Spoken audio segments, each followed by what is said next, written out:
Well, greetings and salutations, everybody. Welcome to the best damn movie-related show on the planet Earth, the John Campea Show, coming to you from right here on my YouTube channel. I'm, of course, your host, John Campea. It's an honor and privilege to have you guys joining me here today, the day after Thanksgiving, also known in the United States as Black Friday. I hope you guys are, wearing protective body gear armor, or at least you did last night, and going into today, it's chaos. It's apocalypse when you try to do any Black Friday shopping.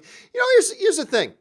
I've never understood the Black Friday thing in the States. I don't get that. I don't understand why that's the big shopping day of the year. See, in Canada, our big shopping day of the year was Boxing Day. And that's the day after Christmas. That makes sense. Christmas is over. Everybody's done all their shopping, so all the stores have to put all their stuff the day after Christmas on massive, massive sale. And that was always the big shopping day.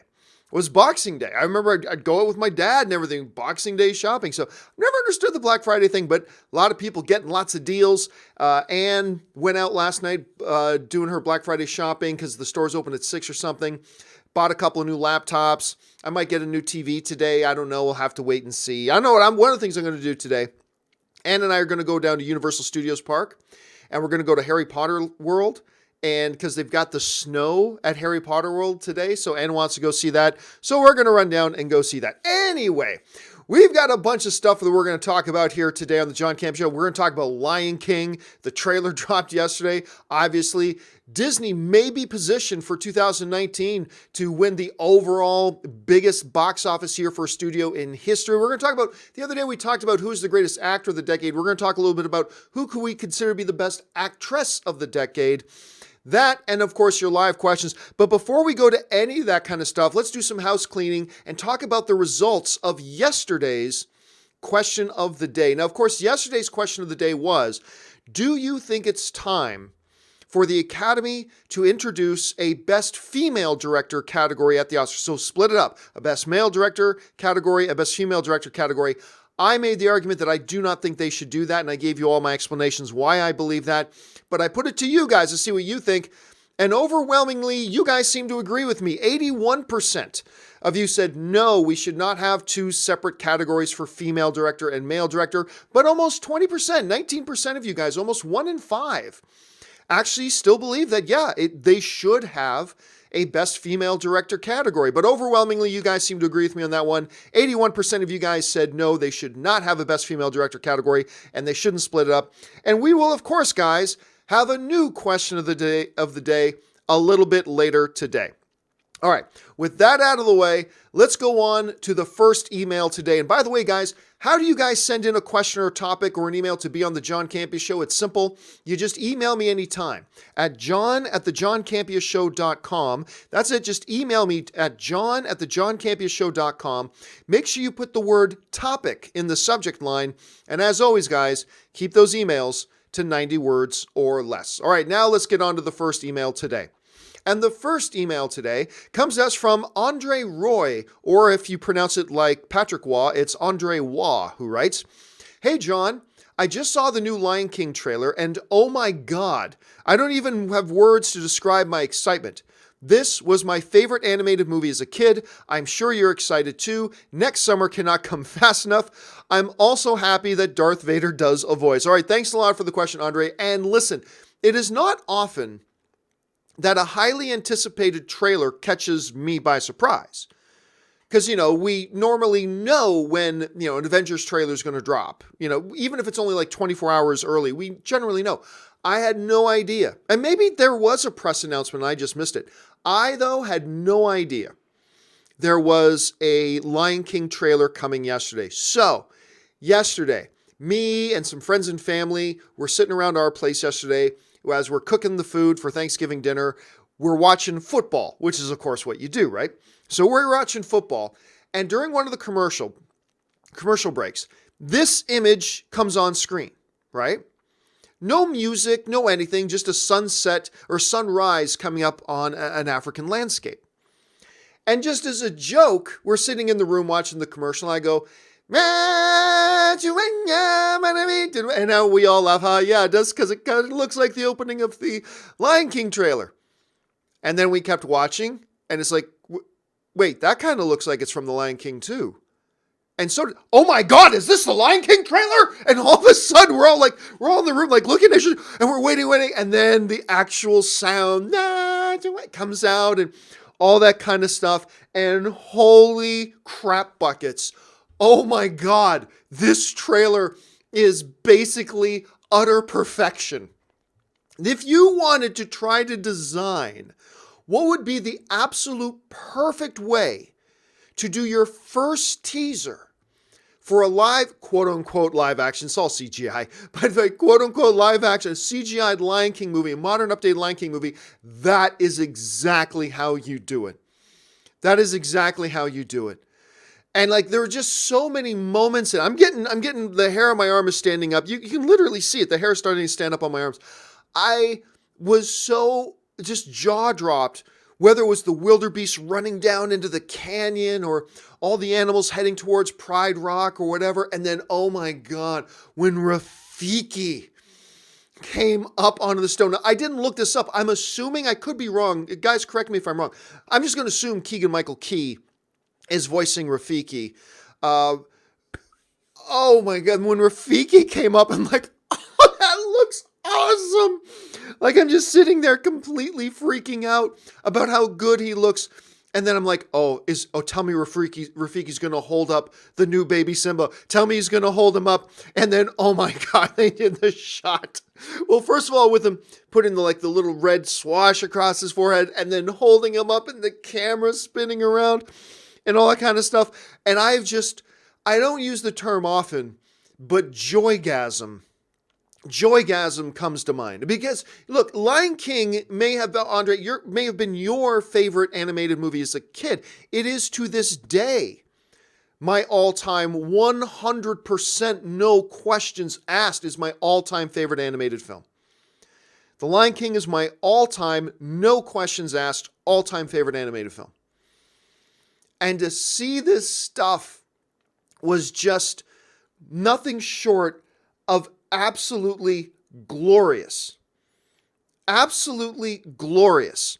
And I'm actually having you guys in the chat board reminding me, it's the guy who plays, it's not Keegan-Michael Key who is voicing Rafiki. It's the actor who played T'Chaka in Black Panther and Civil War. That's the guy, which when you think about it, that's perfect. I mean, if you can't have Robert come back and do it, and obviously you can't. If you can't have Robert come back and do it, he's a great guy to do. So obviously, so there's that. So thanks for correcting me on that, guys. I just lost my mind. And then, of course, they go into this shot of the line, remember. Oh my God, I'm freaking out. I'm just sitting there watching this thing. And fortunately, I don't have cable, so I have YouTube TV, and a lot of cable packages have this too. I'm like instantly pause, rewind, rewind the live TV, watch it again, pause, rewind, watch it again. I just can't believe how happy it made me. I just can't believe how much joy and happiness watching this trailer gave me. It was unbelievable. It was unbelievable. And then it's really interesting. You juxtapose this trailer against like that first Aladdin teaser trailer. And I thought the first Aladdin teaser was perfectly fine. I thought it was perfectly fine. But the Aladdin teaser simply did not do, another Disney live action movie, they simply could not accomplish what they did with this Lion King one. Now, some people I saw, got online like, wait a minute, is this just going to be a shot for shot? Because like the way they did it, they had a lot of recognizable shots. Is this just a shot for shot of the original animated Lion King? I don't know. Number one, I have no problem with it if they do. But number two, I have my doubts that it's a shot for shot thing. Like Jon Favreau, who directed The Jungle Book and now directed this, he made his Jungle Book very different from the animated Jungle Book. So I have a feeling we're going to have some significant differences with this Lion King and the animated Lion King. But remember, this is your first trailer. What you want to do is go straight for the nostalgia. You want to go straight for the heart on the nostalgia and show the world Lion King is back and look how gorgeous this looks. You know, you want to go for those two things. So even if first of all, if it is a shot-for-shot remake, which I doubt that it is, but if it is, I think that's great. I have no problem with that. To see it in a new format and experience it in a totally new way, that would be great. But I don't think they're doing a shot-for-shot remake. But you still put your first teaser out showing all those recognizable shots. The little paw going into the giant Mufasa paw print. You know, again, the wildebeest running down into the canyon. The Rafiki holding up baby Simba. These are the shots you show for your first trailer. Because you know, dribbling idiots like me are sitting at home going, ah! Like, and that was probably exactly how I looked yesterday, and how probably a lot of you looked. Ah! Like, we're just losing our minds and freaking out. It was utter perfection. So much nostalgia with bringing it into the modern context with the new technology and the new medium. Absolutely stunningly gorgeous. Absolutely stunningly gorgeous. And because for the hell of it, I just want to look at some of these again. Rafiki looks so damn good. You know, Simba looks so good. Oh my God, this stuff looks amazing. And, you know, my one fear, and I don't know why I was afraid of this, because Jon Favreau didn't do this in Jungle Book, so I don't know why I was afraid of him doing it in The Lion King, but my one fear, and let's go back to the Rafiki thing here for a second. The one fear I had was that they were going to do it, quote unquote, photorealistic with animals, but humanize the faces more. I was afraid they were going to humanize the faces more. And when you look at Rafiki and you look at Simba and stuff like that, oh, they don't do that. They humanize the expressions. That's fine. You got to get a little bit of anthropomorphic on it at some point. But I didn't want the design to be more human, you know, and I was a little afraid that's what they may do. And again, I have no idea why I felt afraid of that, because Jon Favreau didn't do that with Jungle Book, so there was no real rational reason for me to fear that in the first place, but I was afraid of it. So glad they didn't do it. Again, they hit all the right chords. Now, in all of our excitement, in all of our euphoria, I do want to stay cognizant of the fact this movie might blow. This movie might absolutely suck. There's no two ways around it. This movie could be terrible. It might be. There's good reason to believe it'll be great. Jon Favreau did such a great job on Jungle Book. The source material is greatest animated film of all time. The trailer looks fantastic, but yeah, maybe the movie sucks. And I'm trying to limit my enthusiasm. At least I'm trying. I'm not doing a very good job. I'm trying to limit my enthusiasm to understanding this is just a trailer. But oh my God, what a trailer. It's like you could audibly hear everyone across the country stopping what they were doing. Literally stopping what they were doing. I actually had a friend of mine text me and said, because I put out a tweet saying, as soon as I saw it live on television, and they dropped it live on TV before they put it online, and I put out a tweet saying, just saw the Lion King trailer, chills, chills, chills, chills, blah, blah, blah. A friend of mine tweeted me and said, I got the notification on my phone that a new Lion King trailer had dropped, and I was driving to my mother-in-law's for Thanksgiving dinner. I pulled the car over with my wife and my kid in the car. I pulled my car off the road so I could stop and play the Lion King trailer. You could hear that happening across the world, right? I mean, it's just so good. I'm running out of various ways. I'm going to have to open up a thesaurus at some point to find new ways to say it's so good. I can't find any nitpick to complain about in this trailer. You know?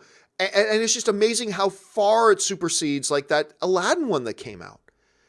And really, if there's any big loser in this, it's that Aladdin teaser, because the Aladdin teaser was fine. The Aladdin teaser was fine. It was good. We knew when we saw it that it wasn't great. It wasn't blowing our socks off. It wasn't making us pull off the road to watch it again and again and again.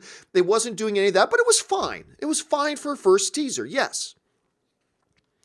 But when you put out this as your first trailer for Lion King, oh my God, all of a sudden that Aladdin trailer just kind of looks like it comes up short. And that's unfair because almost every trailer is going to look like it comes up short to this Lion King trailer. But woo! Big winner. Listen, I'm sure you guys are going to want to talk about this more once we get to the live question part of the show, and I don't blame you. I'm looking forward to talking about it more, so we'll talk a little bit more about it a little bit later in the show.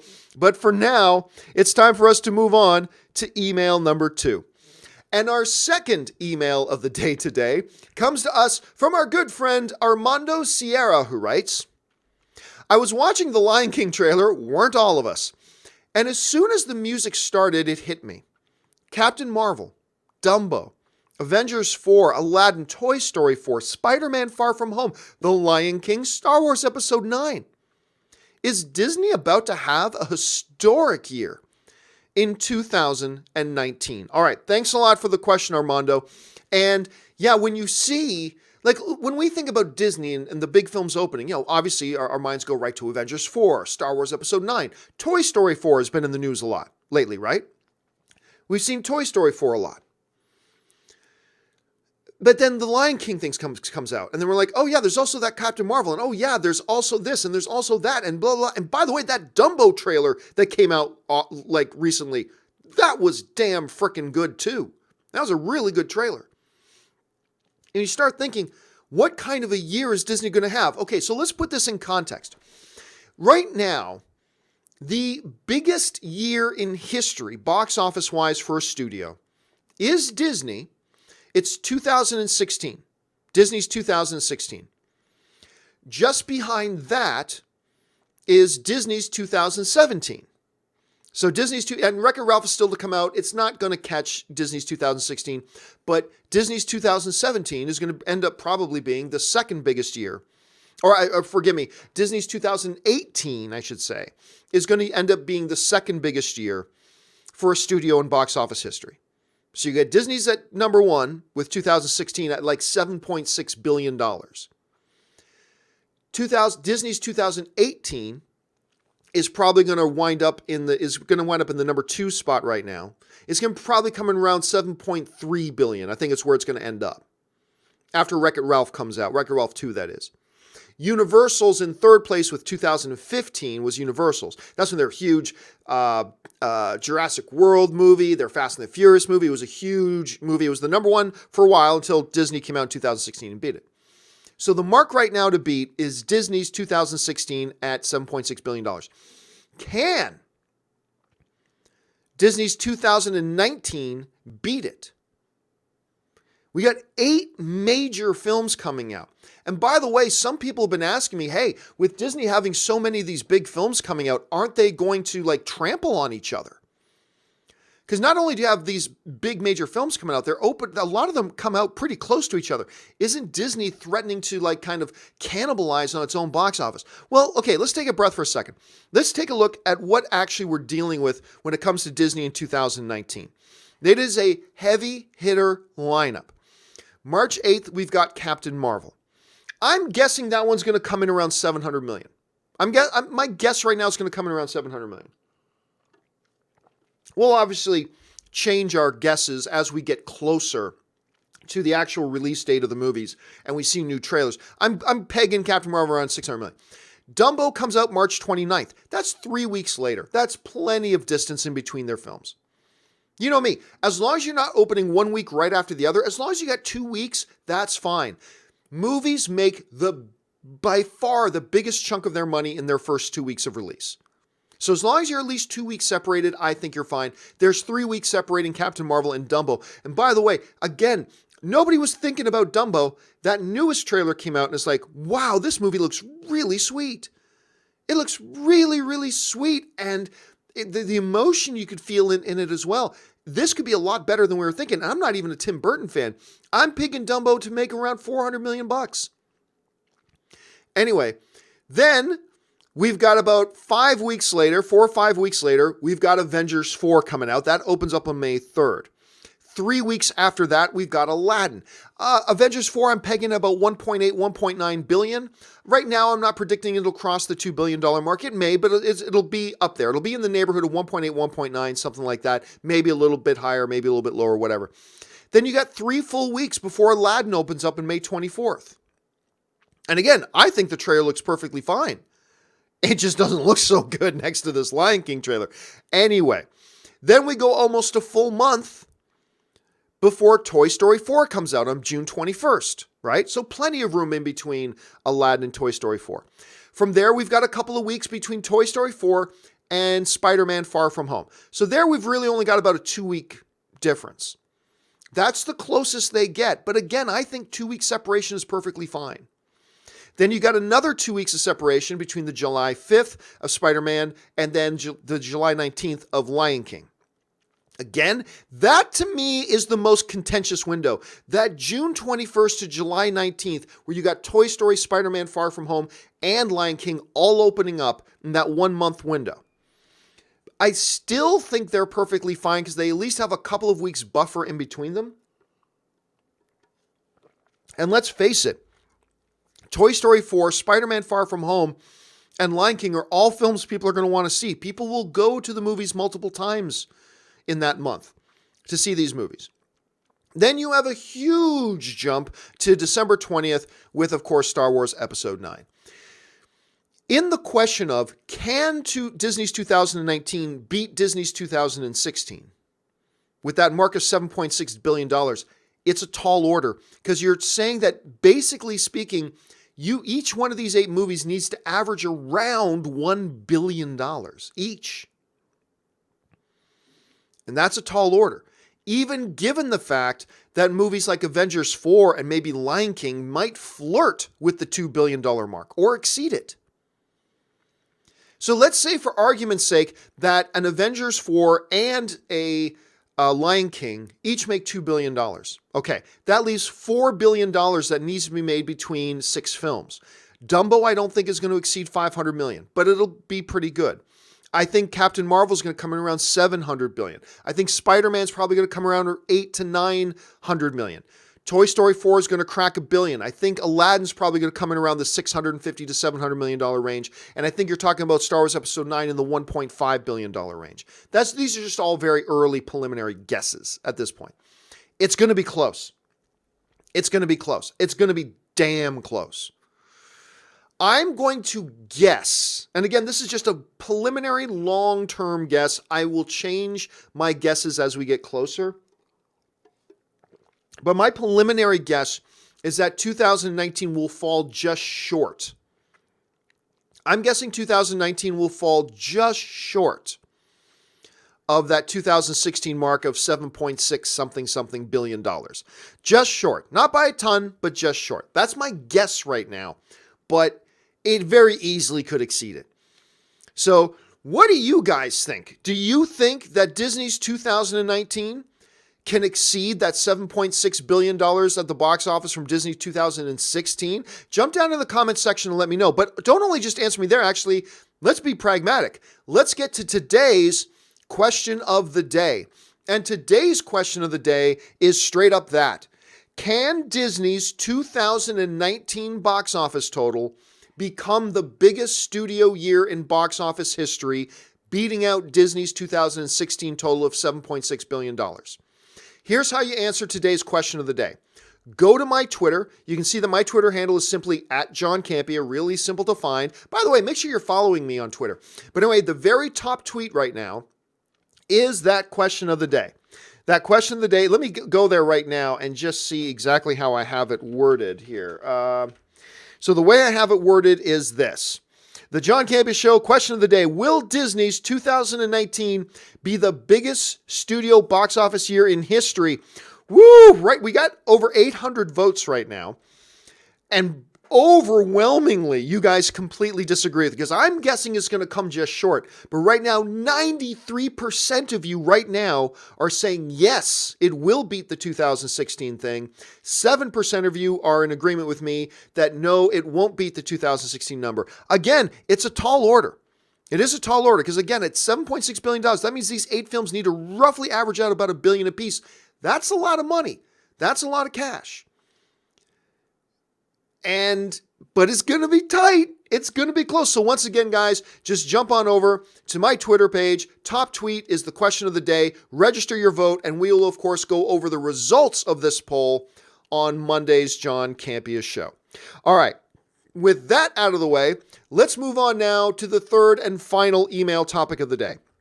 And the third and final email topic of the day Comes to us from Robert C., who writes, "Hey, John, thanks for doing what you do. I love the show." Well, thank you so much, Robert C. By the way, Robert C. is also my brother's name, Robert Campea. Yes, I have a little brother. His name's Robert. Anyway, hey, John, thanks for doing what you do. I love the show. So you featured a topic on best actors of the decade. So my question is, what, in your opinion, are the best actresses? I'm thinking Emma Stone has to be in the talks at least, but I'm also a fan of hers. What do you think? Thanks, and bring on the filthy. All right, thanks a lot for the question, man. And yeah, so the other day, we talked about who is the best actor looking at resume, body of work and resume this decade. Who is our best actor of the decade? Now, I landed on Christian Bale. When you look at the resume, you look at his accomplishments, and you look at the body of work, I just felt Christian Bale, who's not my favorite actor. I like Christian Bale a lot. It's not my favorite actor, but for me, it was hard to argue that this is probably his decade. So that was me talking about, and we talked about several other actors. We talked about Bradley Cooper. We talked about Leonardo DiCaprio. But when you look at the body of work and you look at the resume, to me, you had to go with Christian Bale. But that doesn't mean you had to agree. So the question is, what about best actress of the decade? Who was this decade? Going from the Academy Awards of 2010 to the Academy Awards to present day, all right? Who would we say was the actress of the decade? When you look at the resume and the body of work, there's a few names that come up. You wanted to bring up Emma Stone. All right, so let's talk about Emma Stone. By the way, I love Emma Stone. Love her dearly. I call her my co-star in The Rocker, just because I was an extra in the movie The Rocker with Emma Stone and Rainn Wilson. Anyway, I adore Emma Stone.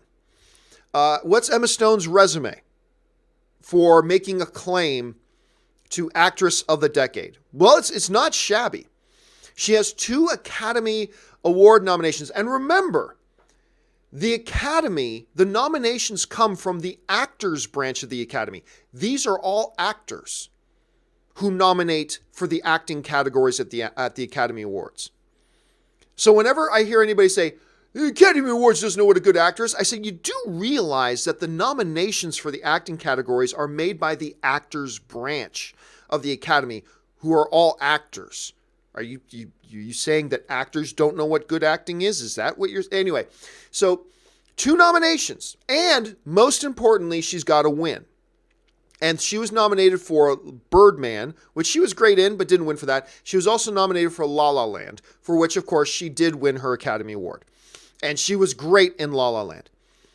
Personally, as much as I adore Emma Stone, and I very much believe she could be the actress of the next decade. She's going to be a powerhouse name for many years to come. I don't think she's really in the discussion for best actress of the decade. When you look at her resume, when you look at her body of work. Because there are a couple of other names that are equal to her, might even say, look at Viola Davis. Viola Davis only has 2 nominations and 1 win. And Octavia Spencer, there's my Help duo, right? Viola Davis and Octavia Spencer. Oh my God, I love The Help. Anyway, Octavia Spencer has 3 nominations in this decade, but I don't really think Octavia Spencer's on this list because all of her stuff was for Best Supporting Actress. I don't know if your resume is exclusively Best Supporting roles that you can be in this discussion. So I would put Emma Stone in that very good company with like a Viola Davis, with an Octavia Spencer, and say these are great resumes, but not quite qualifiers for Best Actress of the Decade. Not when you look at the resume, all right? So there's that. All right, so who are some names we should consider? I think there are 3 names in particular we should consider. Number 1, Amy Adams. Amy, remember, we're just talking about this decade. And by this decade, I mean the Academy Awards of 2010 onwards, okay? That's how we're defining it. We can debate the definition, but that's just, for the argument of this discussion, that's how we're defining it. Amy Adams, 3 nominations, 0 wins. And of course, nominations for The Fighter, she was amazing in that. Nomination for The Master, oh my God, she was so good in that. Nomination for American Hustle, oh my God, she was so good in that. And of course, she has a few other films from her body of work too. this has been an incredible decade for Amy Adams. She is easily one of the most, celebrated actresses of this decade. She's amazing. So I believe an Amy Adams deserves to be in the conversation for sure. Well, then we get into like a couple of really big names. I think exceeding Amy Adams for this decade, I think you got to look at Jennifer Lawrence. And look, I know a lot of people are tired of Jennifer Lawrence. I know a lot of people have whatever issues they have with Jennifer Lawrence, but I'm sorry. If you just want to look at resume and body of work for this decade, you can't with a straight face say Jennifer Lawrence doesn't belong in the conversation.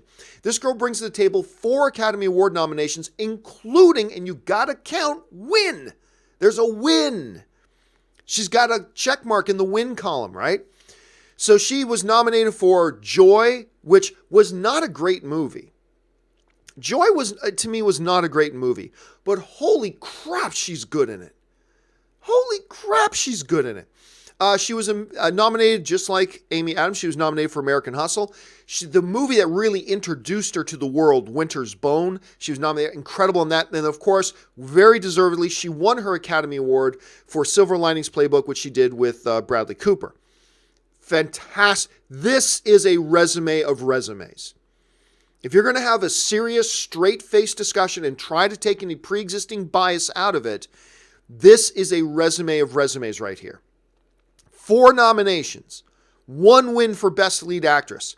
You cannot seriously tell me that Jennifer Lawrence is not in the big-time discussion for Actress of the Decade. Of course she is. Of course she is. Anyway, so there's that. But to me, even this resume isn't good enough.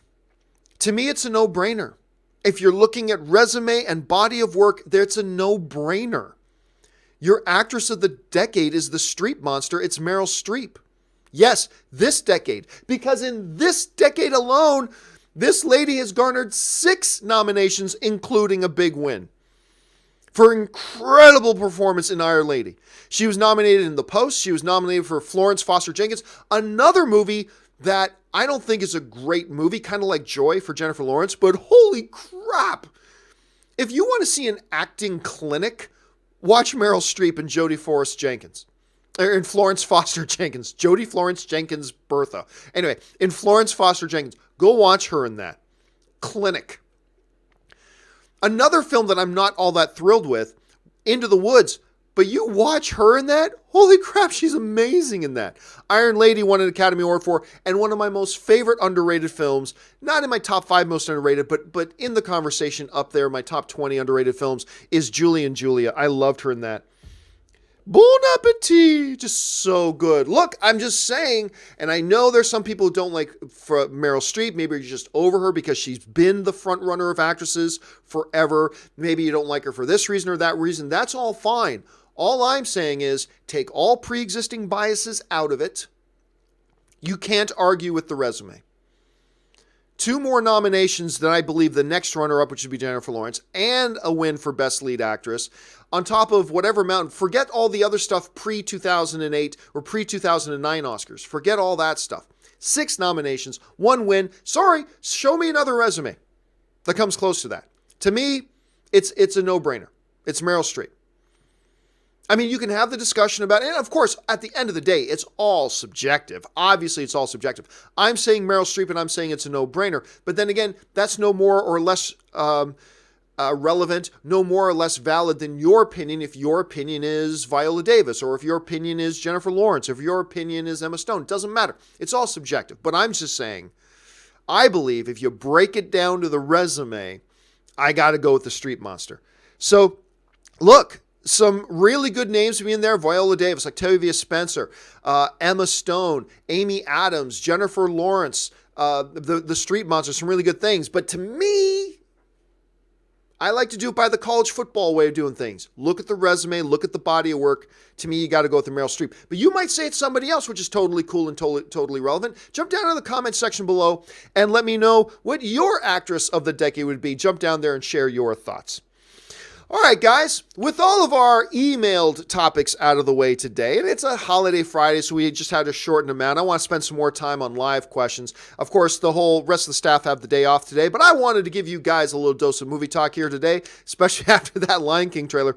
Let's go over now and take some live questions. Now, you guys have been firing in live questions already. Let's go over and see what it is you guys are talking about. And we're going to start things off today with Vrinder Singh, who writes, is there a difference when I say this is the best film of the year and this is my favorite film of the year? If so, for me, A Quiet Place is the best, but Infinity War is my favorite. Oh, yeah, people ask that all the time, Vrinder. People ask that all the time. Absolutely, there doesn't have to be a difference, but there can be a difference between the two. Like, what you think is the best and what is your favorite can be one and the same thing. They can be one and the same thing. Like, for instance, all-time favorite and best actor. My all-time favorite actor is Russell Crowe. Russell Crowe is actually my all-time favorite actor. But right up there, but to me, clearly the best actor of all time is Daniel Day-Lewis. He's the best. But there's something about, Russell Crowe and how he does things that just makes it speak to me a little bit more. He's my favorite. I mean, let's look at sports a little bit.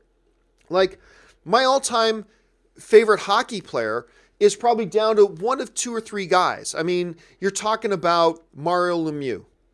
You're talking about Rick Vaive. A lot of you guys don't know who Rick Vaive is because he played on a crappy Toronto Maple Leafs team. He's the first Toronto Maple Leaf ever, I believe, to score 50 goals in a season. He was the captain. He was a right winger, big booming shot coming down. A lot of you guys probably never heard of Rick Vaive. But Rick Vaive and Mike Bossy. Number 22, the New York Islanders. He won 4 Stanley Cups with them. He was just my favorite hockey player for all time. But look, there's no debate as to who the best hockey player of all time is. Anybody with a straight face is going to tell you it's Wayne Gretzky.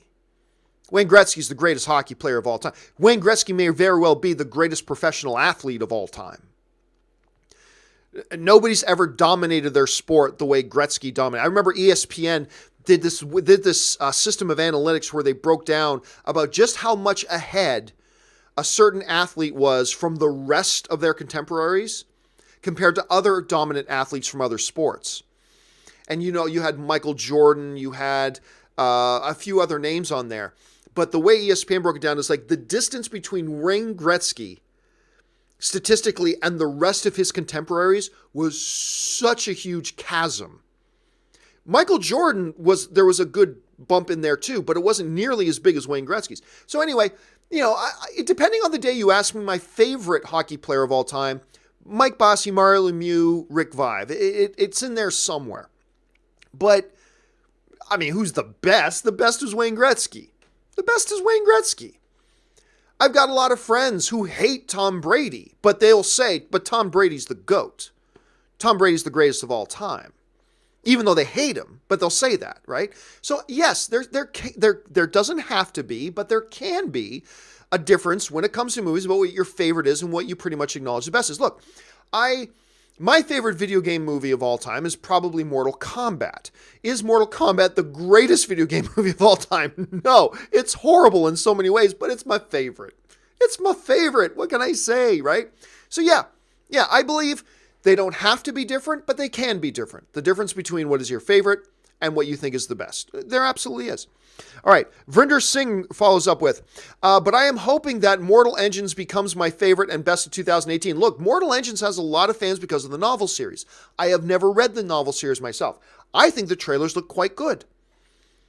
Do they look spectacular? No, they don't look spectacular to me, but they look quite good. Let's put it this way.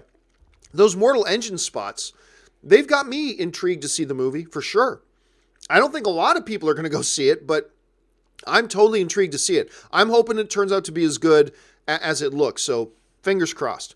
All right, Ben Rayner writes, if John Krasinski gets nominated for Best Director in A Quiet Place and Emily Blunt gets nominated for Mary Poppins, would they be the power couple of Hollywood? It's going to be hard to argue against that. And by the way, she very well could get nominated for Best Actress for A Quiet Place. Mary Poppins, with the awards buzz, it's all the buzz it's getting right now. Mary Poppins could present the Academy with a very interesting dilemma. You cannot be nominated twice in the same category in the same year. Like, you could have Emily Blunt nominated for Best Supporting Actress in one film and Best Actress in another film, but you cannot be nominated for Best Supporting Actress twice in the same year. And you cannot be nominated for Best Lead Actor twice in the same year. Mary Poppins could present the Academy with a very interesting problem. Not a problem, but a dilemma, right? I believe you have to consider her a strong possibility for a Best Actress nomination for A Quiet Place. She's amazing in that. But with all the buzz, there's a lot of talk going around that she could be nominated for Best Actress for Mary Poppins too. What does the Academy do?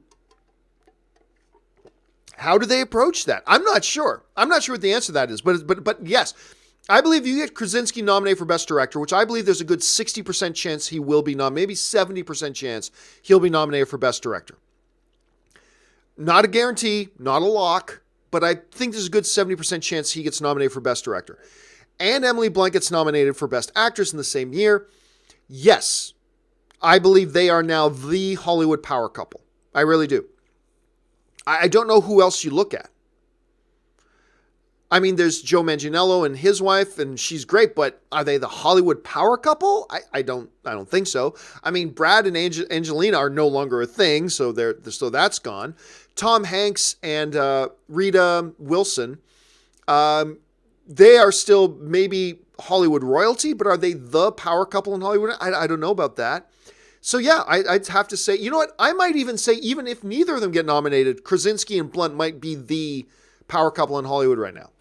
Even without nominations, they might be. So it's an interesting conversation to have.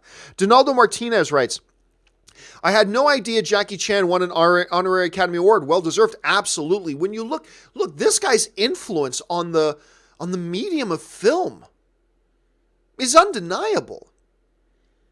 His contributions to an entire genre, how he defined a genre for a generation of people with his work. Jackie Chan, absolutely well-deserved his honorary Academy Award. Absolutely 100%. For an entire generation of people, he was synonymous with an entire genre of filmmaking. A genre, by the way, that more and more had influence over big Hollywood films.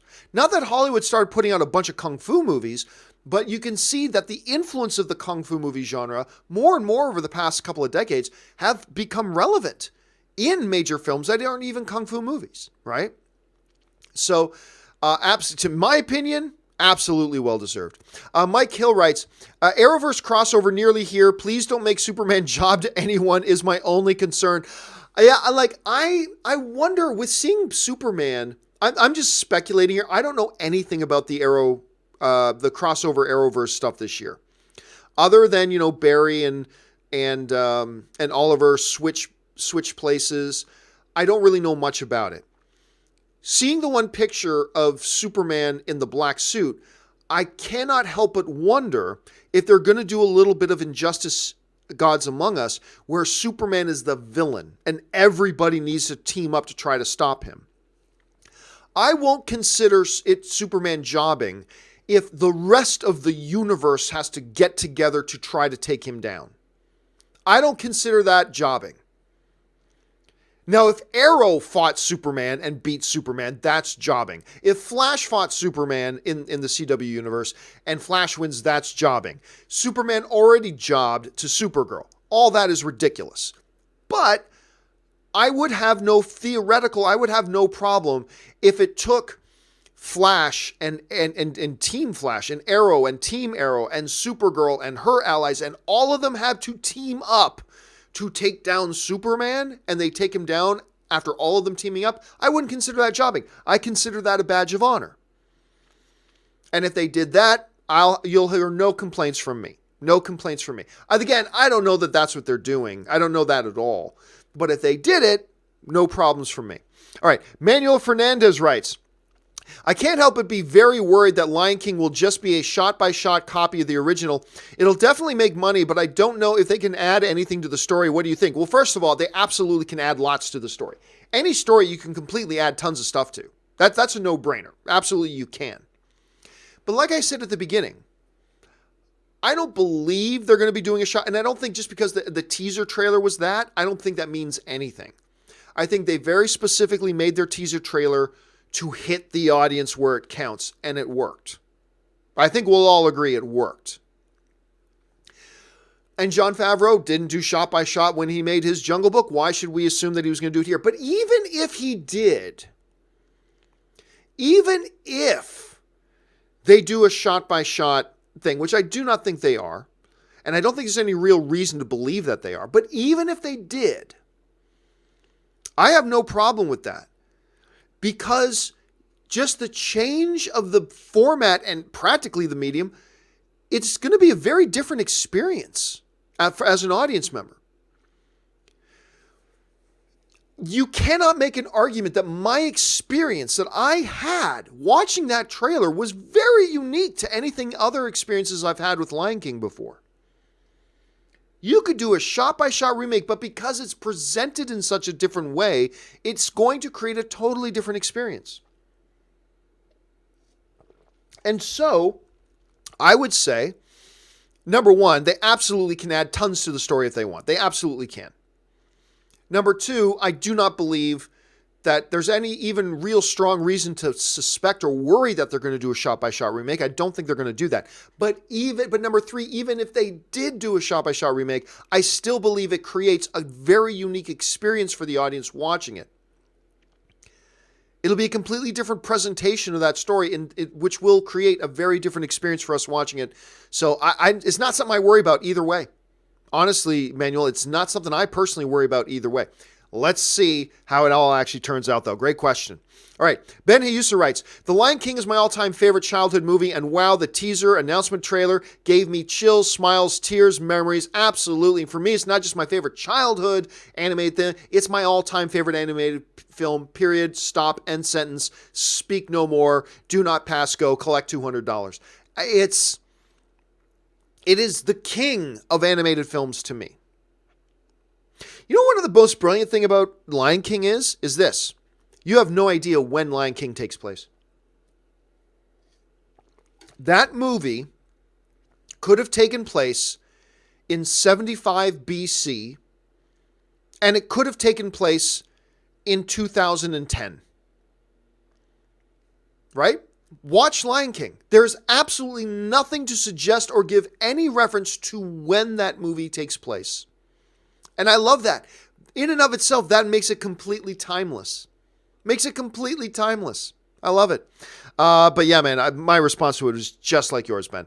Ben follows up. Also, if you listen to this Lion King teaser with good quality wireless earphones, it sounds so good. I guess Mufasa dies in the movie, right? Well, like I said, Jon Favreau will be able to change some things if he wants. So there is I guess by definition, there's a possibility Mufasa doesn't die in this one, but I would highly doubt that. The death of Mufasa is kind of the trigger event that sets the whole wheels in motion of the story, causing Simba to run away, meeting Simone and I'm freezing up on everything. Run away, Hakuna Matata, coming back, retaking his place as king, blah, blah, blah. I mean, so while it's possible Mufasa doesn't die, it's highly likely that he does die, yes. Ben Rayner writes, remember who you are. Oh, man, so many great lines. I wonder if they'll have that moment. You know, I really do wonder if they may take that part out of the movie, where he looks up and hears the spirit of his father talking to him. I wouldn't be surprised if they take that scene out. I'm not saying I want them to take him out. I'm not saying they're going to take it out. I'm just saying I'm not going to fall out of my seat with shock if we get to that part of the movie and they don't have the stars reforming to form the face of Mufasa speaking to his son from beyond the grave. I wouldn't be surprised if they take that out. It'll probably still be in there. But I wouldn't be surprised. Ram writes, which Disney movie will make more opening weekend? Avengers 4, Lion King, or Star Wars Episode 9? You know, 2 days ago, 48 hours ago, I would have said that's fairly easy. It's going to be Avengers 4. I am not so sure now. And you know what? I've had people telling me for a year, John, don't underestimate how big Lion King can be. I'm like, come on. But you know what? I watched this trailer and then I see the global response people are having to this trailer. I don't know, man. Let's put it this way. If I had to put $1 on which of these 3 films will have the biggest opening weekend, I'll put the $1 on Avengers 4. But after seeing the universal global response to this Lion King thing, I'm nowhere near as sure about that anymore. And all the people who've told me for this past year, John, don't sell Lion King short, and how the nostalgia factor of that. And I'm going, yeah, I know, blah. And everybody tell me, John, Jungle Book nearly made $1 billion, and that doesn't have anywhere near the nostalgia factor the Lion King does with this generation, blah. And I said, yeah, but I may have been wrong. I may have been dead wrong. I am not so sure now. I'm not 100% positive. Let's put it this way. I wouldn't be willing to put anything more than $1 on this. You asked me to put $20 on it, I wouldn't. My guess right now is that it'll be Avengers 4, but I am just not as sure about that anymore. Not after seeing the trailer, but after seeing the universal global response to the trailer, that has me questioning things. So I don't know, man. I don't know. All right, let's move on here. Let's see. Curtis Lopez writes, outside of the Disney stuff coming in 2019, we also got in movies and TVs, It Chapter 2, Joker, Stranger Things Season 3, Game of Thrones Season 8, and more. It's going to be a lit year. It's going to be a marvelous year. For film, so much good stuff is coming. I mean, again, let me just pull this up for a second, but just look at the Disney lineup alone. I'm telling you what, there's nothing on this thing does not look good to me. Captain Marvel looks great. Dumbo, which I didn't think I would look forward to, I'm now looking forward to. Avengers 4, Aladdin, Toy Story 4, Spider-Man, Lion King, Episode 9. Look, guys, this is going to be a hell of a year. And then there's the TV stuff. Good grief. And then all the other movies. It's going to be one hell of a year for sure, Curtis. Adam Douglas writes, Lion King will beat Titanic for number 2 all time. Bold, man. That's bold. Only question is, can it possibly beat Avatar? If there was even a film that could reach $2.8 billion, this is it. Well, look, it's just fun. Look, now we got somebody writing in, and Adam, discounting Avengers 4. And I'm going to tell you what, Adam's not alone. There are people out there right now, and maybe this should have been the question of the day. There are people out there right now that 48 hours ago, what was going to be the number 1 box office film of 2019 was a foregone conclusion. Avengers 4. That was a foregone conclusion. It ain't a foregone conclusion anymore. It's not. Now you got people like Adam who are starting to think it's not even a question on if Lion King will beat Avengers 4. It's a question of will it catch Titanic and would it catch Avatar? That's where people's heads are right now. It's crazy. Never would have thought this was possible 48 hours ago. Never would have thought it possible 48 hours ago. Oh my God, it's crazy. I'm going to say this. I don't think, first of all, I feel very confident that it won't catch Avatar. Can it catch Titanic? Maybe. I mean, it's so early to tell. I mean, my God, it's one teaser trailer. But again, to me, it's not the trailer that has been so shocking and overwhelming. It's the global universal response to the trailer. That is what has overwhelmed me.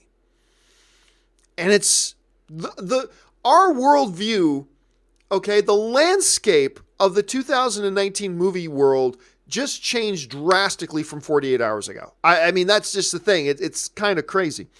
Let's see here. Nikhil Shirsat writes, the International Film Festival of India is underway in my hometown of Panaji, Goa. So many, I'm sure I'm butchering the pronunciation of that. Many original movies. I'm losing my freaking mind. You know, a lot of people still underestimate just how vibrant and active the Indian film industry is. It's huge. I think it's like the third biggest film industry in the world.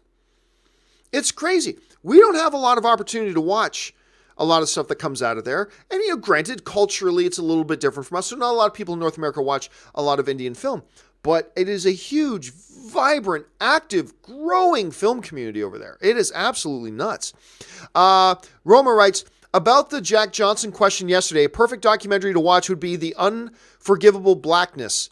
Very insightful. For those of you who don't know what Roma's talking about, on yesterday's show, somebody brought up Jack Johnson, who was the first black heavyweight champion of the world, and maybe they could do a biopic about him and stuff like that.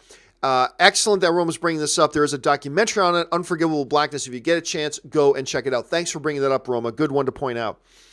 Ben Rayner writes, which Disney song gives you chills? For me, it's Beauty and the Beast from the Ballroom Scene. It's great. Beauty and the Beast, tale as old as time. It's fantastic. It's fantastic. Aladdin's Never Had a Friend Like Me. It's so joyous and everything. It gives me chills. Gosh, there are so many of them. I would need to stop and think about it, to be honest. It's not something I can pull off the top of my head, Ben. It's something I would need to sit down for a number of minutes and really think through, and I don't want to waste screen time doing that. But I'll just say Beauty and the Beast is one hell of a great song. One hell of a great song. Whole New World, also from Aladdin. That's another great one. Yeah, a lot of good stuff. A lot of good stuff there. All right, I'm totally going to butcher this name. Chandrasekhara writes, hi, dude. Kindly do see N3N 2.0. It is an Indian movie which is the 7th most expensive non-English language film by production cost, over $78 million US dollars. Releases on November 29th. I will probably not have a chance. I'll be honest with you. I've been getting more and more picky now that I don't work for anybody, where I'm like obligated to see every single thing that comes out, because there's so much to watch and see, and I have a full-time job and blah, blah, blah, blah. I still haven't gone out to see Robin Hood, and I need to, just to see if it's as bad as everybody says it is. I'll probably do that this weekend, but I probably won't have an opportunity to see it. But I'll tell you what, I will keep my eye open for it, though. I will keep my eye open for it, because I have seen a couple of Bollywood movies in the last couple of years and always been pleasantly surprised when I do. So I tell you what, I've never heard of this N3N 2.0. I will keep my eye open for it.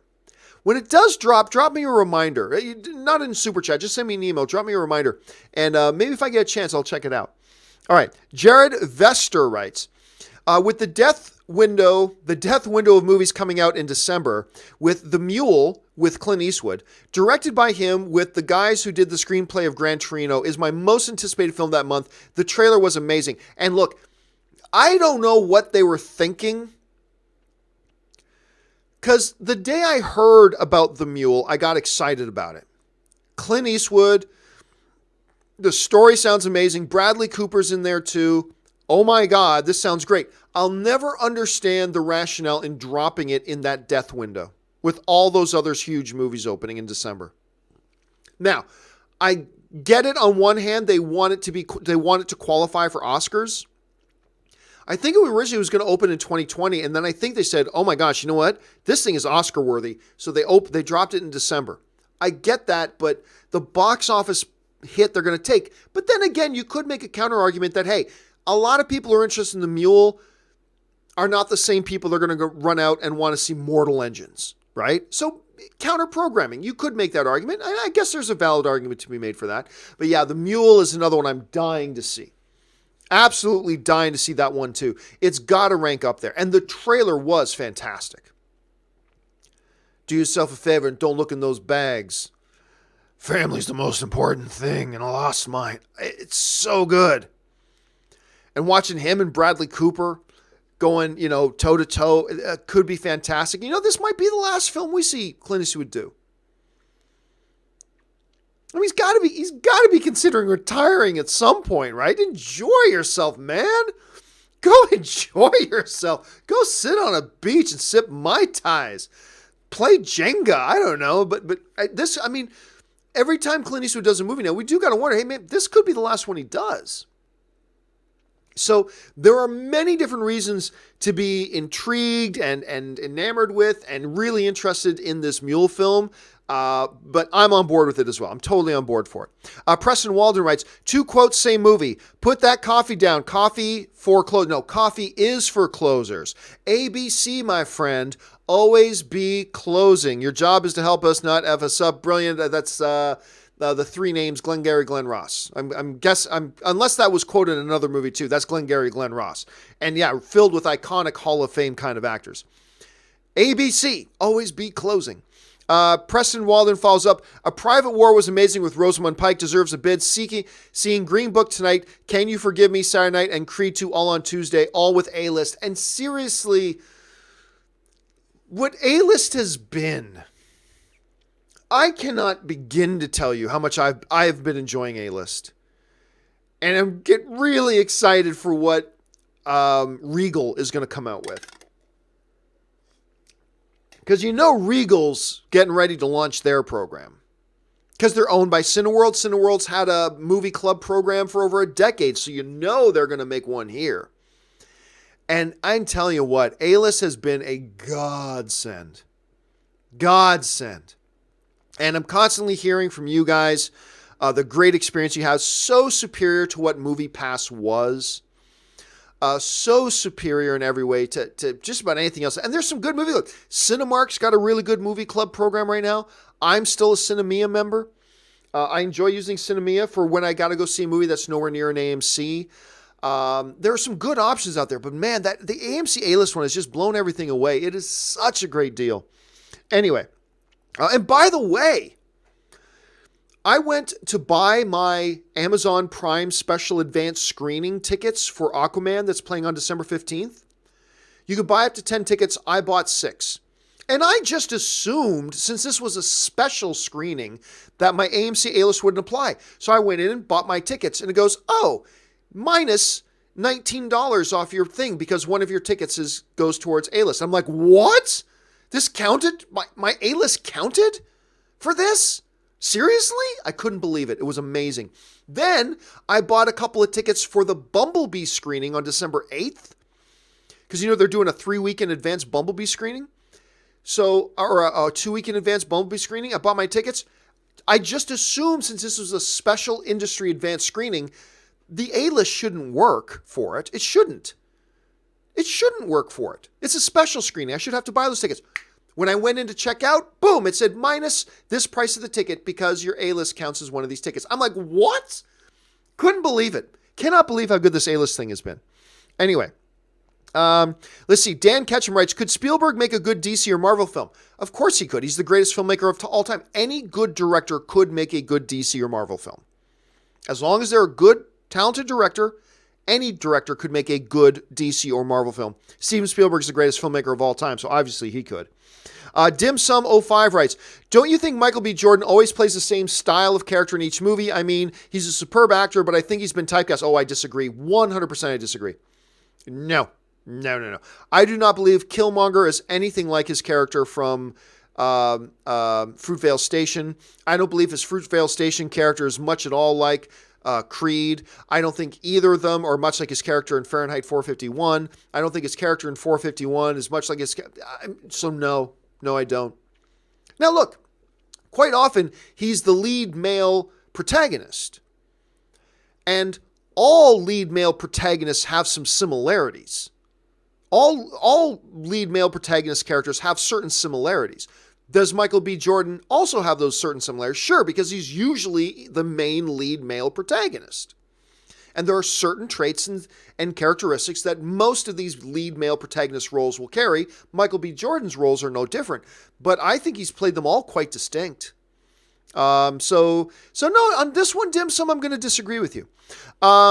Dim Sum follows it up with, I have a hard time seeing him playing anything non-present. I don't, not at all. He's just too good of an actor. I have no problem whatsoever seeing him playing any kind of role that he wants to. KW Garrett writes, if film is subjective, why do we assign so much value to a popularity poll of 7,000 Academy members because they are film experts and their opinions matter more? It's the same thing. First of all, take out if. There is no if film is subjective. Film is subjective. By definition, film is subjective. If something is not quantifiably measurable, then it is subjective by nature. To ask then, why do we give any importance to the Academy? That is saying it has to be 100 or 0, which unfortunately tends to be the mentality of most of today's film fans. Everything's a 10 or everything's a 0, right? Let me ask you this. Why do we give any importance to gymnastic gold medals at the Olympics? It's subjective. It is. It's not measurable. It's not like, say, Cody Miller. He swims 100 meters something. I don't even know which race it is. 100 meter breaststroke or 50 meter breaststroke, whatever they call it, whatever it is he competes in. That's quantifiably measurable. You get a stopwatch, go, stop, whichever one got there first. That's measurable. So there are Olympic events that are objective. Who ran the fastest 100 meter dash? You can measure that. You can quantifiably measure that. Who jumped the highest? You can quantifiably measure that. Which baseball team won? You can quantify. Who had the most runs? You can quantifiably measure it. But then there's a lot of Olympic events that you cannot quantifiably measure. Synchronized swimming, gymnastics, mostly gymnastics, a whole hell of a lot of gymnastics. But we give that all the credence that it deserves, because while it is not 100% objective, it's the closest thing we've got. We have experts in the field of gymnastics who grade and score. And is it objective? No. Is it perfect? No. But it's the closest thing we got. It's not 100% absolute objective, or it's absolutely 0, has no meaning at all. No. There's lots of gray in between. Plenty of gray in between. Film is subjective. But guess what? There is no way to quantifiably measure the quality of a film. So what's our next best thing? Well, okay, I guess our next best thing is get 7,000 film professionals, actors, directors, producers, cinematographers, writers, musicians, publicists, studio executives, film journalists, on and on and on and on. Get all these people who work in the film industry and have centuries of combined experience in film industry, and have them render their opinion as a body to yield a result at their award ceremony. Does that mean film is not subjective? Absolutely not at all. It doesn't mean that. Not even close. Of course, film is still subjective. Is that the 100% pure best way to do it? No, there is no 100% perfect way to do it because it's all subjective. But is it the next best thing? I would argue yes. It's the next best thing. Just like we have judges for figure skating in the Olympics, judges for gymnastics in the Olympics, judges for, art or writing or Pulitzer Prizes. It's all subjective. But that doesn't mean it's 100 or it's 0. That doesn't mean it has to be 100% pure objective or else it has absolutely 0 meaning. No. There's a lot of gray in between. There's 1 to 99 in between 100 and 0. The way the Academy Award does it, the Academy Awards do it, is it perfect? No. Is it object? Does it suddenly make film objective? No. But there's plenty to say it's the absolute best one they got out there. 7,000+ film professionals with centuries of combined experience in film as actors, writers, directors, producers, cinematographers, makeup people, music people, studio people, industry people, blah, that combine, bringing their centuries and centuries and centuries of combined experience together to give their opinion. It's still subjective, but we give more weight to that one because of who's rendering those opinions. It still doesn't mean your opinion is wrong if you disagree with the Academy, but it's not. Again, I reject this whole generation's thinking of everything's 10, perfect 10, 10, 10, 10, or 0. That's a 0. But you said you like certain things about it. Yeah, it doesn't matter. It's still 0. It's a 0. We live in a 0 or 100 generation, 0 or 10, perfect or meaningless. And that's just not true. That's just not reality. We give weight and recognition to the Academy because it's the best thing we've got in an entire industry that is subjective. We recognize the gold medalist gymnast from the United States of America. Was it objective that she won the gold medal? No, it was still based on certain people's opinions, but it's the best system we have. And it is the most relevant system we have to grant that. So we recognize, do we go around going, who cares who has the Olympic gold medalist in figure skating or gymnastics or pole vault? Who cares? It's all subjective. Well, but it's the best system we have. It's as close to perfect as we have. And that's why, like we recognize, what's the girl's name? Biles? Is that her name? We recognize Biles and her gold medals. Because was it an objective system that awarded her that? No, but it's the next best thing. So we recognize that gold medal. We recognize the gold medal given out in figure skate. We recognize the gold medals being given out to all the Olympic events that are really based on subjective opinion as opposed to measurable, quantifiable measurements.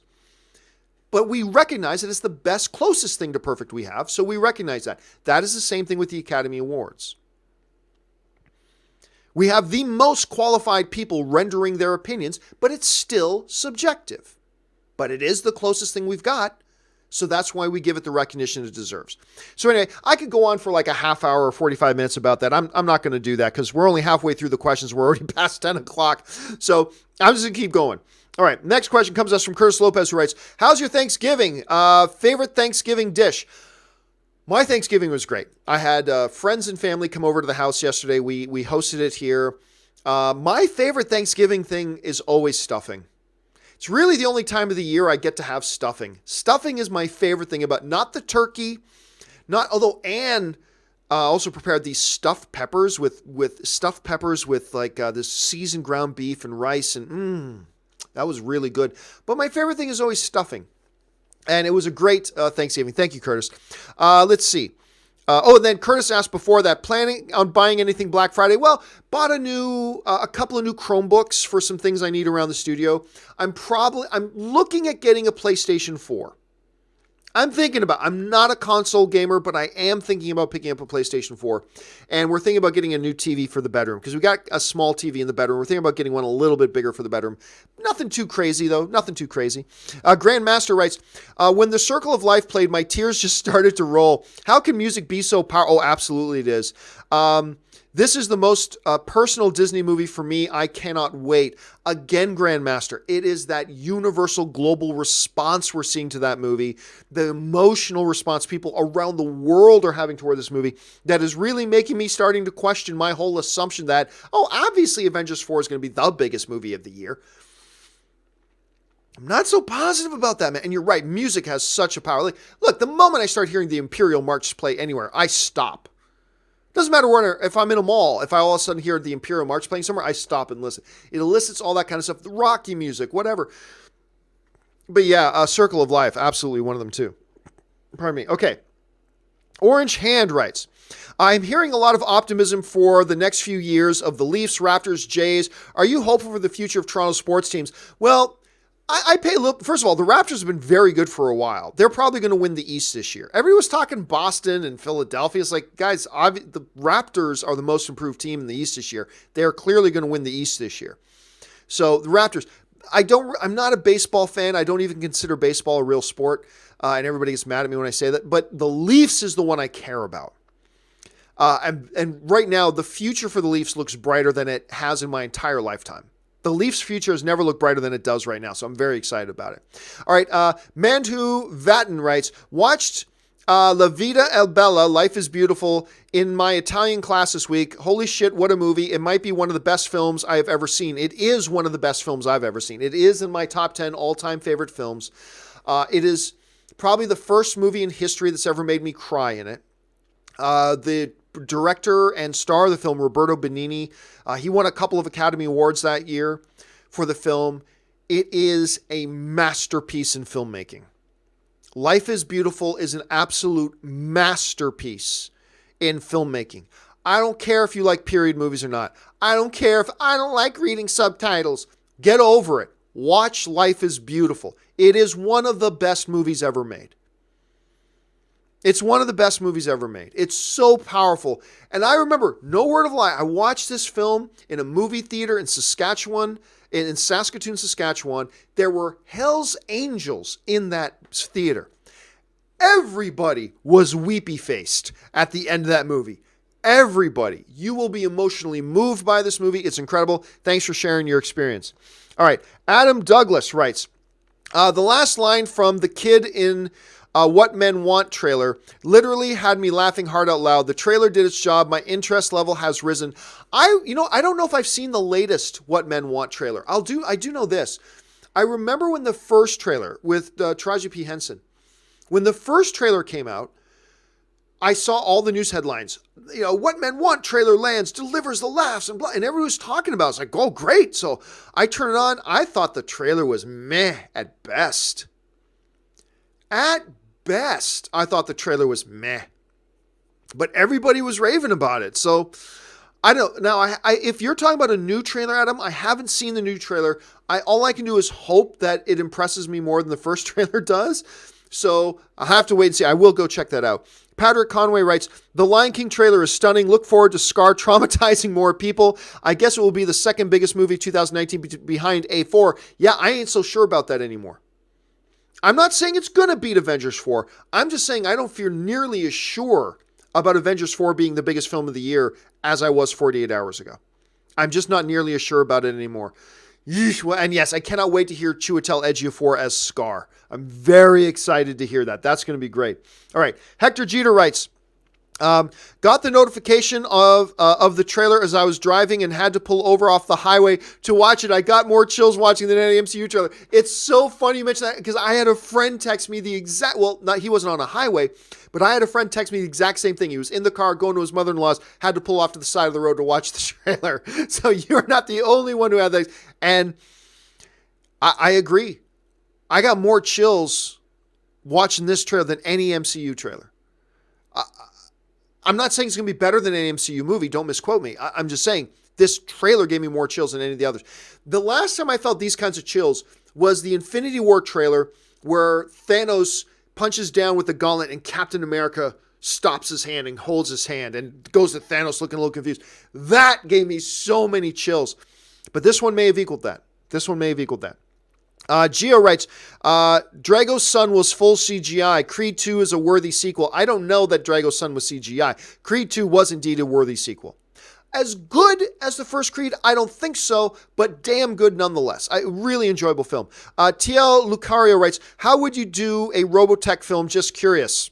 A lot of CGI is how you would do it. The Halo Brony writes, when is there White Wednesday? I have no idea what we're talking about, Halo Brony. Sorry about that. Now I get likes writes, man, why'd Scar have to let go of his bro on that cliff?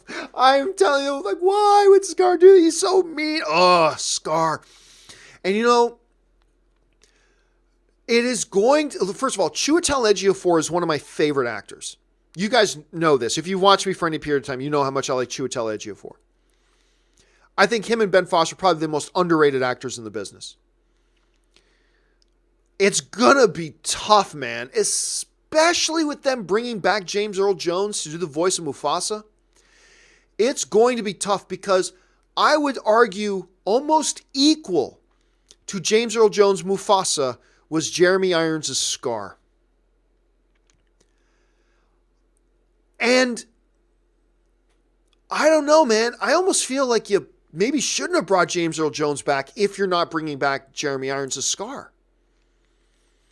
So, Chiwetel Ejiofor, one of my favorite actors, but it's a tall order, man, because doing that Scar thing is going to be tough. Der Wunderbar writes, if Thanos and Scar fight, who would win? Well, Thanos would win the fight. Remember, Scar can't beat Mufasa. Scar can't beat Simba.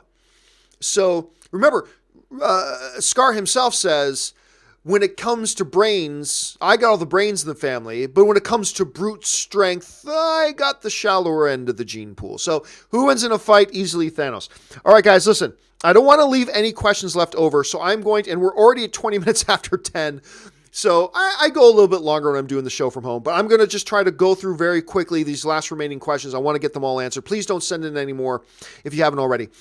Dalton Burdett writes, hey, John and fellow movie fans, just wanted to put a film on everybody's radar, Frailty. Oh, it's great. Directed by the late Bill Paxton, one of my favorite thrillers. It is a great thriller, flew under a lot of people's radars, but I thought it was a very well done film. Really cool ending, too. Had a lot of people who were watching talking about the ending. Frailty's a good one. Thanks for putting on people's radars, Dalton. Go check that out. Samuel Pole writes, the first Creed for me is a decade-defining movie. Creed 2 is good. It just doesn't reach the heights of this is one film historians will look back on. Look, you guys know I love Creed. Film of a generation, a decade-defining movie. I can't go there with you on that, Samuel. That doesn't mean you're wrong. I'm just saying I can't agree on that one. Your opinion's every bit as valid as mine. I'm just saying I can't agree with that. I love the movie. I thought it was fantastic. But a decade-defining movie, no, I don't agree. One historians will look back on, no, I don't agree with that at all. But it's spectacular. It's spectacular. And who gives a crap whether or not Part 2 is as good as the first one? All I care about is it good? And Creed 2 is great. I agree. Not quite as good as Creed 1, but I think Creed 2 is great.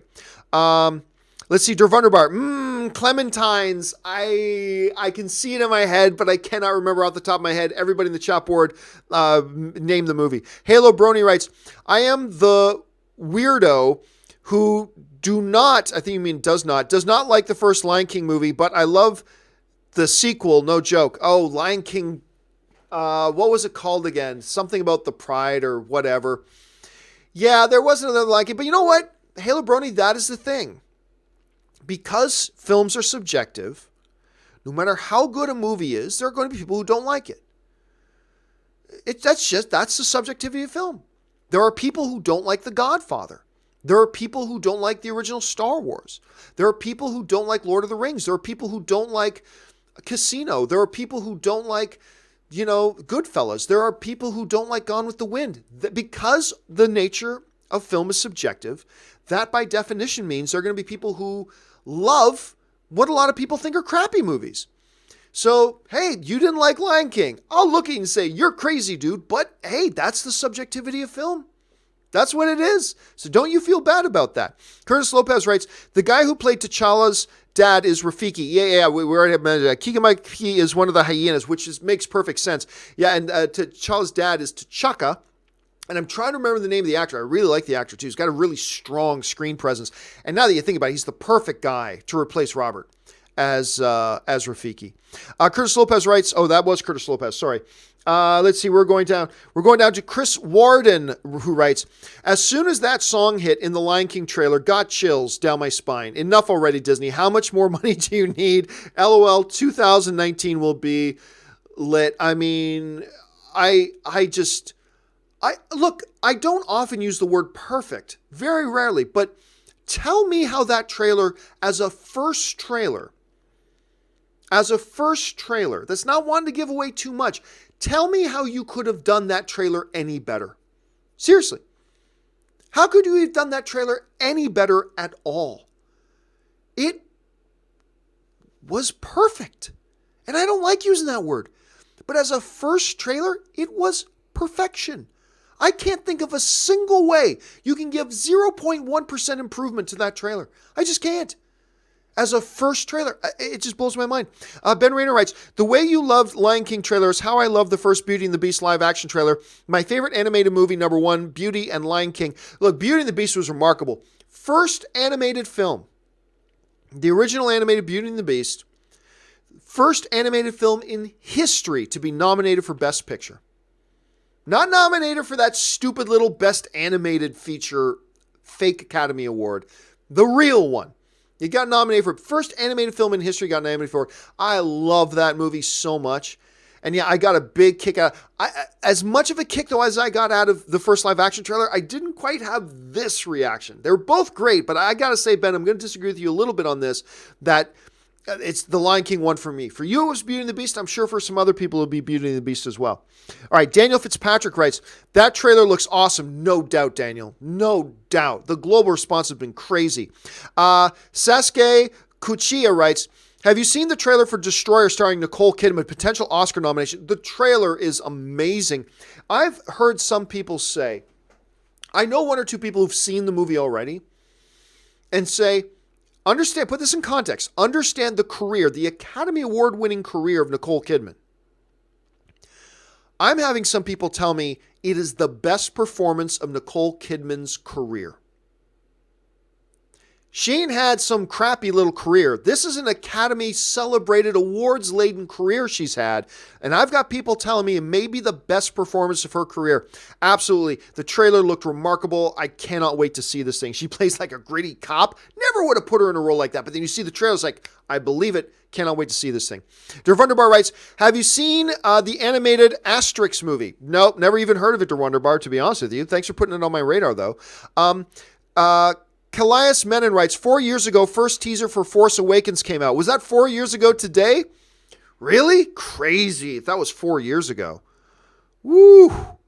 4 years ago today. That is amazing. I remember how much everybody lost their minds too. But even more so was the trailer that came after it. More so as the trailer came after it. When Han Solo comes out, Chewie, we're home. That one even more. But yeah, that's a good thing to commemorate. Now, Menon follows that up. Do you ever see the film Searching? Really? Yes. Finally got around to seeing Searching. Wonderful. Got to admit, John Chu, Deborah Messing, it didn't quite live up to the hype for me. Because, and this is one of the drawbacks of being late to the party. A lot of people I talk to, because I was very late to the party on Searching. A lot of people I talk to is like, oh my God, top 10 film of the year. And so I went in with certain expectations. Didn't quite hit those expectations for me. Remarkably good, though. Way better than the trailer suggests, because I thought the trailers looked terrible. Trailers did nothing to make me interested in that movie. Made it look like a cheap throwaway little movie. Movie's really great. I'm not as hyped about it as a lot of people, but it's really great nonetheless. Der Wunderbar writes, will Frozen get a live action treatment? Oh man, I wouldn't be surprised. I wouldn't count on it anytime soon. Because, right now it's an ongoing franchise. We've got a Frozen 2 coming out here pretty soon. So until they're done with the animated stuff, don't expect a Frozen live action. But I fully expect we'll get it at some point. All right. Alex Bossy writes, Taron Egerton will be perfect DC Warner Brothers Green Arrow. I don't know about that. Hey, he's already training ends. They could recycle the Robin Hood suit. All about saving the money. Yeah, I mean, I know you're being a bit facetious there, Alex. I would not. Look, I love Taron Egerton. I love him. Guys, if you've never seen Eddie the Eagle with him and Hugh Jackman, based on the true story, and you want to see just how good of an actor Taron Egerton is, go watch Eddie the Eagle. I think a highly underrated movie, and I thought he was wonderful in that. I'm really looking forward to his Elton John movie. That looks pretty freaky and out there, and I can't wait to see it. I couldn't see him as Green Arrow. I'll be honest with you. I know you're probably being facetious anyway, but I just couldn't see him as Green Arrow. But you're right. You could just recycle a lot of that stuff. ZOMG Ruler writes, Spider-Man Far From Home isn't a Disney. Why is it on your list? Because it is being produced. It's not being distributed by Marvel, but it is a Marvel, hence Disney production. So it is very much a Disney-produced movie. Disney is producing that movie. Sony isn't making the movie. Sony's distributing that movie, but Marvel, a.k.a. Disney, is producing and making that movie. So that's why it belongs on the list. Curtis Lopez writes, John, you forgot Frozen 2 in Disney's 2019. Is Frozen 2 a 2019? For whatever reason, I thought it was a 2020. Hold on a second. In my head, I had it that was a 2020. But no, it is a November 22nd, 2019. Major omission. Major omission from this list here. That is a significant major omission. I had it in my head that Frozen 2 was like an early 2020 release. And that makes this list a major omission from that. It is a November 22nd, 2019. That changes things. That changes things. Because Frozen 2 is another billion-dollar film that you got to add to this list. Now reaching that, oh God, I might have to change. I was saying before, I think Disney's 2019 is going to come up just short. But you know what? That's a significant omission I made there. Significant omission. No excuse for that. That changes things. Now I would have to say, yes, I do think it's going to be the thing. Yeah, change that up. Thanks for pointing that out, man. I don't know how I missed it. You know what? I just had it in my head that it was a 2020 thing. That's what happens. That's why we have a film community here, guys. That's why we have a community. Thanks for that, Curtis. Let's see. The Popcornator writes, important profits Far From Home go to Sony. Yeah, the profits do, but it doesn't change the fact that Marvel still gets paid.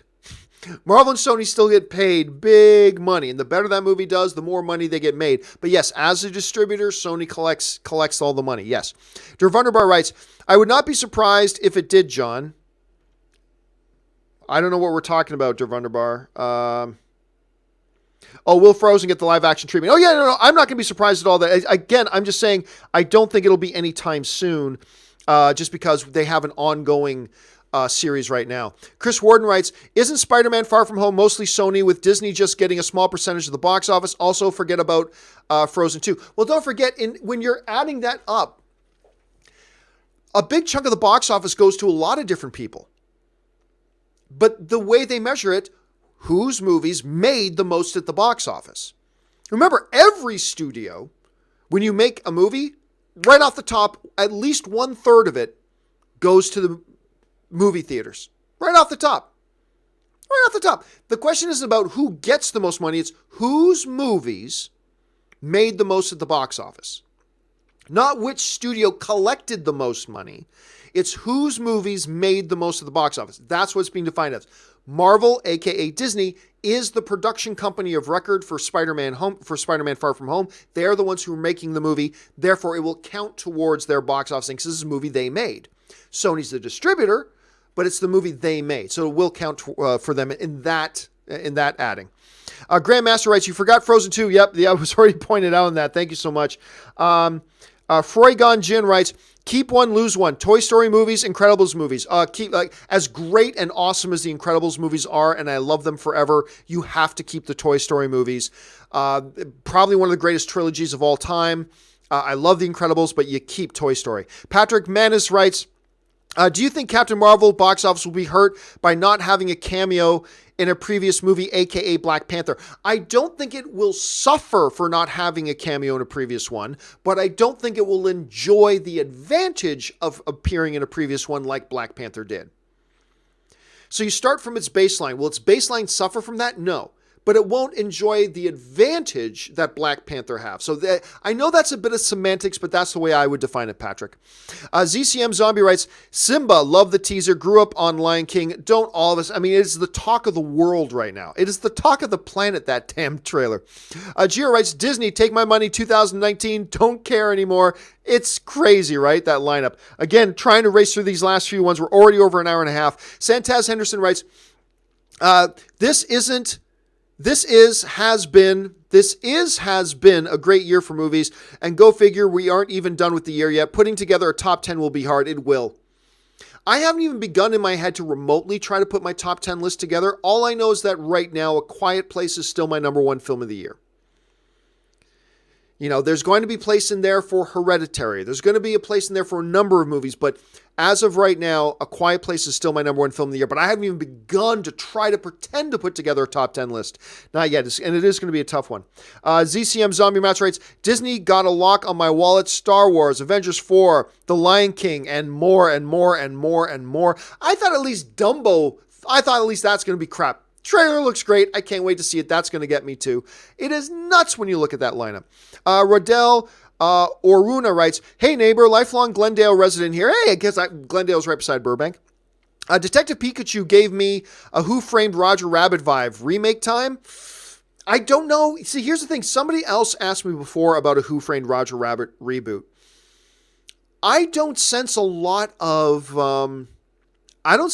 demand for it. I really don't. I mean, look, if they do a Who Framed Roger Rabbit reboot, that's fine. I got no problem with it. All I'm saying is if I'm a studio head, I don't greenlight that. I just don't think it can be successful. It was so new and original and fresh when it came out, but it wouldn't be that anymore. And there's not as big a nostalgia factor as there is for, say, like a Lion King or something like that. I could be wrong. I could be dead wrong about that, and that's fine. I'm just saying I I just don't think so. I don't think I would do one. He follows up with, you mentioned Assassination of Jesse James yesterday. Top 5 for me and second favorite Western after Unforgiven. Have you seen? Oh, yeah, the Assassination of Jesse James by the coward Robert Ford. It's fantastic. It's a slow burn of a movie, but it's breathtakingly good. Breathtakingly good. Casey Affleck, I keep wanting to call him Brad Pitt, Benjamin Bratt, but that's a totally different guy. It's marvelous, marvelous. Definitely in my top 5 favorite Westerns of all time. And I agree with you. Unforgiven is my number 1. Unforgiven is my favorite Western, but I'm not even 100% sure about that. I'd have to think about that. Emmanuel writes, just sends in a super chat. Thank you so much, Emmanuel. Froygon Jin writes, let's see. Recently visited Vancouver and tried poutine. Delicious. For breakfast, order poutine again and threw a fried egg on top. Heavenly. I have had poutine with fried egg on top. Amazing. You cut the yolk open, let the yolk run over the fries. Oh my good. By the way, you go into Eastern Canada, I think you get a little bit better poutine. Everybody in Vancouver's getting mad at me. But even if you go further east than like Ontario, you go into Montreal, you get into Quebec. That's where you get your best poutine in the world. And it was in the province of Quebec, in the French-speaking city of Quebec City, actually, that I had poutine for the first time with egg over it. Oh my God, so good. So unhealthy, but so, so good. Thanks for sharing that, Froy. Oganesis writes, Michael B. Jordan's next 2 movies are about race. How can you say he's not being typecast? Why no rom-coms like Chris Hemsworth or Chris Pratt? He has done a rom-com. He did that one with Miles Teller and, who was the other one? What was the name of it? One that I quite liked, actually, that a lot of people didn't like too much, but I did like it quite a bit. Zac Efron. Sorry, Zac Efron and Miles Teller. He was in, and it was called, where is it? That Awkward Moment. Yeah, he was in That Awkward Moment, and I quite liked That Awkward Moment very much. Very much. And so what? He's got 2 movies coming, and the theme of the movie is something, but what does that have to do with the character? What does that have to do with the character? That makes no sense. That makes no sense. So, yes, he has done comic book movies. He's done heavy drama. He's done comedy. Tell me again how he's being typecast. I don't see it at all. Yeah, I'm sorry. There's just not a rational argument to be made for it. Like Creed is a very different movie from Fantastic Four, which is a very different movie from Fruitvale Station, which is a very different movie from Chronicle, which is a very different movie from That Awkward Moment, which is a very different movie from Fahrenheit 451. Sorry, there's just not a rational argument to be made there. Just not a rational argument to be made there whatsoever. You'd have to really be stretching to try to make an argument for it. And at that point, you just kind of lose me. I mean, it's all subjective. If that's your opinion, that's your opinion. Your opinion is every bit as valid as mine. But as I'm trying to form my opinion, I just look at the evidence and I'm like, hey, no, the evidence points completely the opposite direction. But maybe you look at the evidence and you see it a different way. That's why all film is subjective. Let's see. Stephen Bazer writes, thoughts on the Shaban short trek Calypso? The Next Generation, I honestly don't know what it is we're talking about, to be honest with you, Stephen. Sorry about that. I can't render an opinion. I don't know what it is we're talking about. Gio writes, what happened to the Zac Efron Ted Bundy movie? Oh, it's still coming. It's still coming. Hold on a second. Efron Ted Bundy movie. I keep forgetting what the name of it's called. Extremely Wicked. That's right. Extremely Wicked, Shockingly Evil and Vile is the name of the movie. And it is being released. Hold on a second. The release date for it is February. I believe it was in February 26th. The last I heard was February of 2019. So 3 or 4 months from now is what I had heard before, but I could be wrong about that.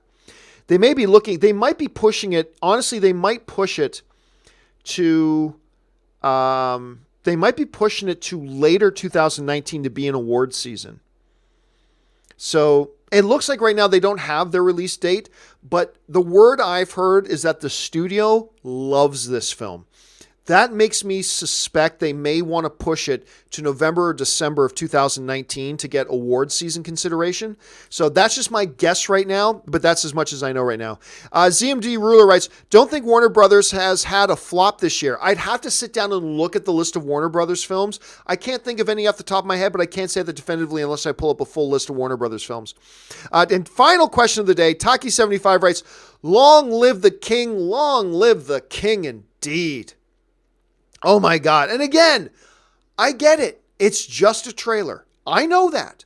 I am cognizant that the movie may suck. I know that. But oh my God, that trailer was so freaking good. That trailer is so freaking good. All right, guys, that'll do it for this Friday edition, this holiday edition when everybody else is off work of the John Campea Show. Thanks so much for being here. I know we went way over time today, but I wanted to get to all of your comments because I knew a lot of you guys want to talk about Lion King and all that kind of stuff. So we went a little bit of extra time here today.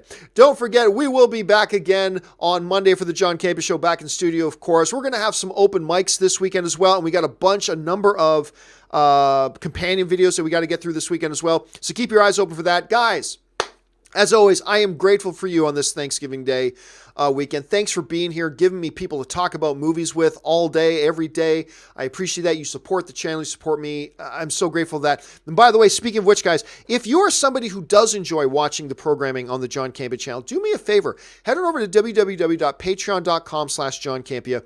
Get all the information about what it means to be a Patreon supporter, how being a Patreon supporter actually keeps this show on the air, and of course, what benefits there are to being a Patreon supporter. We got a few perks in there for benefit for Patreon supporters. Things like audio-only versions of the podcast, things like that, and a few other things. And then maybe you'll want to become a Patreon supporter too. And if so, awesome. If not, no problem. I'm just happy you're here being a film fan with us.